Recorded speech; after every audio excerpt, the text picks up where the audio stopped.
আসসালামু আলাইকুম প্রিয় মায়েরা, আজ আমি আমার মেয়ের জন্য রান্না করেছি একটি হেলদি পিউরি। এখানে আমি নিয়েছি গাজর এবং মিষ্টি আলু, দুটি আমি ভালোভাবে সিদ্ধ করে নিয়েছি এবং নিয়েছি সামান্য চালের গুঁড়া। এটি রান্না করার জন্য চুলাইতে সামান্য পানি দিয়ে চালের গুঁড়াগুলো মিশিয়ে নিচ্ছি। মেশানো হয়ে গেলে আমি জালটা ধরিয়ে দেব, কারণ আগে থেকে জাল ধরিয়ে দিলে দলা পেকে আসতে পারে। চালের গুঁড়া নিয়েছি, এটা বাবুর পেট অনেকক্ষণ পর্যন্ত ভরা ভরা রাখবে, এজন্য। আপনারা চাইলে ময়দা বা লাল আটা ইত্যাদি নিতে পারেন, এটা আপনার পছন্দ মতো। এটা ইনস্ট্যান্ট একটা শক্তি যোগায় ছোটো বাবুদের জন্য।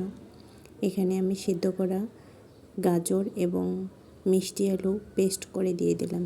সামান্য একটু রান্না করব, কারণ অল্প রান্নায় এটি সহজে হজম হবে বাবুর পেট যেহেতু খুব নরম থাকে, তাই এটা ভালোভাবে আস্তে আস্তে সিদ্ধ করাই ভালো। মূলত আস্তে আস্তে সিদ্ধ করলে বাবুর খাবারের পুষ্টিগুণ অটুট থাকে।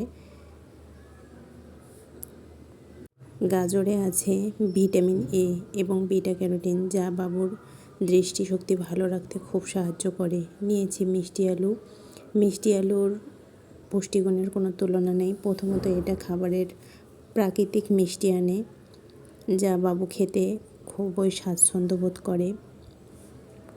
এতে আছে ফাইবার, পটাশিয়াম এবং ভিটামিন সি, যা সহজে হজম করে। এখানে একটু আমি হালকা ল্যাকটোজেন দুধ এখন মিশিয়ে নেব। বাবু বেশ মজা করে এটা খায়। ল্যাকটোজেন দুধের বদলে আপনারা আপনাদের ব্রেস্ট মিল্ক অথবা অন্য কোনো মিল্কও এখানে ব্যবহার করতে পারেন।